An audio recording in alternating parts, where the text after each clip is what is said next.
What's up guys, in this short tutorial I will show you how to enable VR editing in Unreal Engine 5. This should be quite an easy tutorial, everything you need will be listed in the description below. After launching Unreal Engine, navigate to Edit and select Editor Preferences.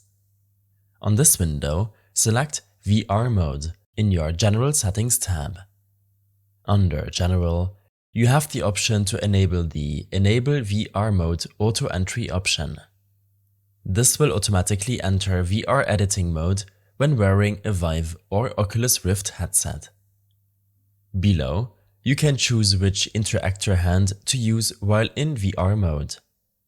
Use VR mode to design and build worlds in a virtual reality environment using the full capabilities of the Unreal Editor toolset, combined with interaction models designed specifically for virtual reality world building.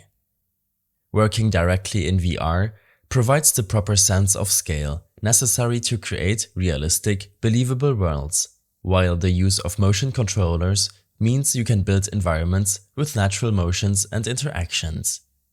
I hope this helped you out. Leave a comment if you have any questions and see you in the next one.